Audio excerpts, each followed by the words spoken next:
গোবিন্দ আমার কিছু দূরে গিয়ে দেখলেও একটা অন্ধ পরিবার রাধা নাম করছে।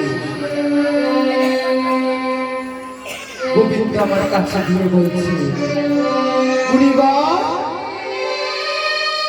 মুনিবার বলো বলো এই নাম তুমি আবার বলো। মুনিবার বলছে, তুমি কি?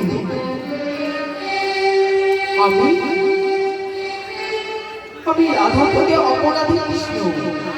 এই কথা শোনা মাত্র মুনিবার পিছন করে বসল।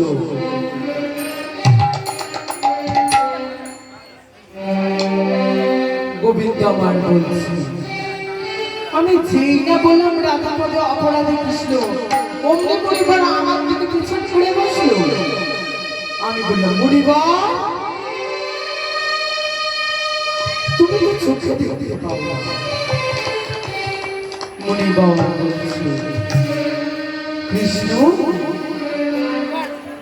তোমার কৃপা কি না হয়? তোমার কৃপায় যদি আমার অন্ধত্ব পায়, গুরুজনা মুখে শুনেছি মুখাম করে দিবা ছাড়া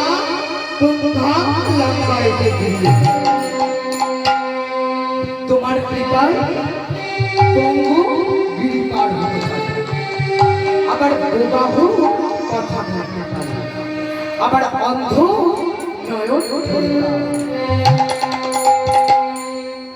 গোবিন্দ আমার বলে, সে তো ভালো কথা, তুমি নয়ন ফিরে পাবে, আমাকে দেখতে পাবে, এই জগৎ দেখতে পাবে। মুনিবার বলছে, আমি নয়ন ফিরে পেয়ে প্রথমেই দেখবো রাধাপদে অপরাধী হবো, সে বলে আমি দেখতে চাই না।